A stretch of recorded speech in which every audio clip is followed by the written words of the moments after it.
Shalom saudaraku, saya Pendeta Rubin Adi Abraham, Ketua Umum Sinode Gereja BT Indonesia, ingin menyampaikan pesan pada bulan Agustus 2020 ini dengan judul Mewartakan Tuhan di Tengah Lingkungan.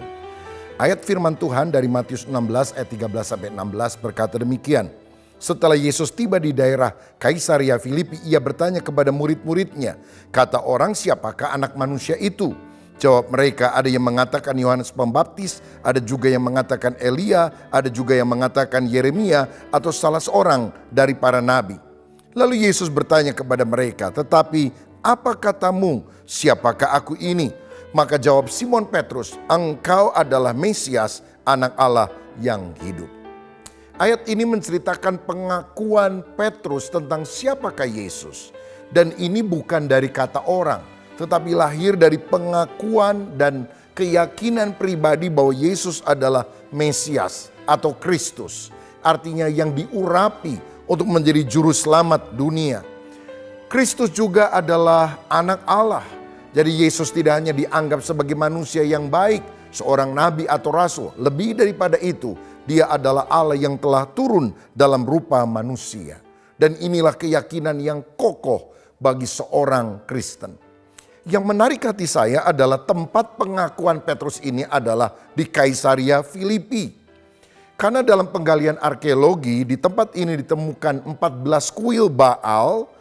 Juga ada sebuah kuil yang besar yang pernah dibangun oleh Herodes Agung bagi Kaisar Roma. Karena dia mengakui bahwa Kaisar adalah Kurios, Kaisar adalah Tuhan. Tetapi Petrus dan orang percaya lain mengaku bahwa Yesuslah Kurios, Yesuslah Tuhan.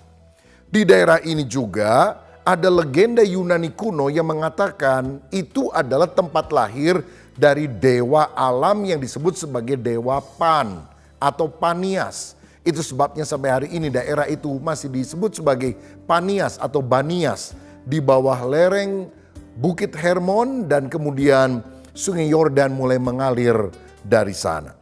Artinya apa?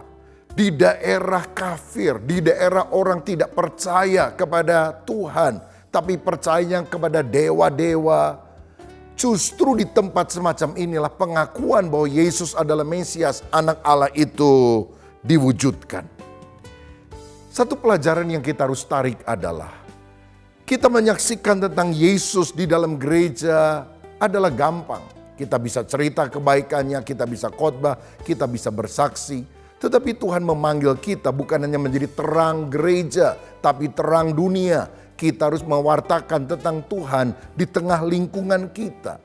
Berarti di dalam keluarga kita harus mewartakan Tuhan lewat apa? Budi pekerti yang baik, sikap bertanggung jawab terhadap keluarga, suka menolong, kata-kata yang sopan, bukan kata-kata kasar.